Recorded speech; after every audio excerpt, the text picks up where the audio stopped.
നമസ്കാരം, സുധീഷ് ചെമ്പകശ്ശേരിയാണ്. ഇതാണ് ഏലംകുറിശി മഹാദേവ ക്ഷേത്രം.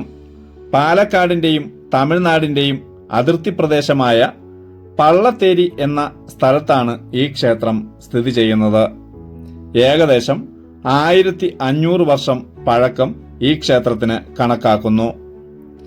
ശിവനും മഹാവിഷ്ണുവും തുല്യ പ്രാധാന്യത്തോടെ കുടികൊള്ളുന്ന ഒരു ക്ഷേത്രം കൂടിയാണ് ഇത്. ഭഗവാൻ മൃത്യുഞ്ജയഭാവത്തിൽ കുടികൊള്ളുന്നത് കൊണ്ട് തന്നെ ഇവിടെ വന്ന് മനസ്സറിഞ്ഞ് പ്രാർത്ഥിച്ചാൽ ഏത് രോഗവും മാറും എന്നാണ് ഭക്തരുടെ വിശ്വാസം. നിരവധി ഭക്തർ അത് സാക്ഷ്യപ്പെടുത്തുന്നുമുണ്ട്.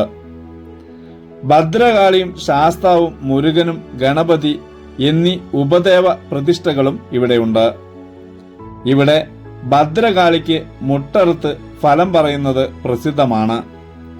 നിരവധി ഭക്തരാണ് ഇതിനായി പുറം ദേശങ്ങളിൽ നിന്ന് പോലും ഇവിടെ എത്തിച്ചേരുന്നത്. പാലക്കാട് കൂട്ടുപാതയിൽ നിന്ന് 3 കിലോമീറ്റർ ദൂരം പൊള്ളാച്ചി റൂട്ടിൽ യാത്ര ചെയ്താൽ മനോഹരമായിട്ടുള്ള ഈ ക്ഷേത്രത്തിൽ എത്തിച്ചേരാം. ഇതിൻ്റെ മുഴുവൻ വീഡിയോ കാണാനായി ഫേസ്ബുക്കും ഇൻസ്റ്റാഗ്രാമും ഫോളോ ചെയ്യുന്നതോടൊപ്പം യൂട്യൂബ് ഒന്ന് സബ്സ്ക്രൈബ് ചെയ്യാനും മറക്കരുത്.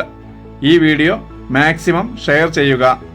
അറിയപ്പെടാത്ത ആളുകളിലേക്കും അറിയപ്പെടാത്ത ദേശങ്ങളിലേക്കും ഈ ക്ഷേത്രം എത്തിച്ചേരട്ടെ.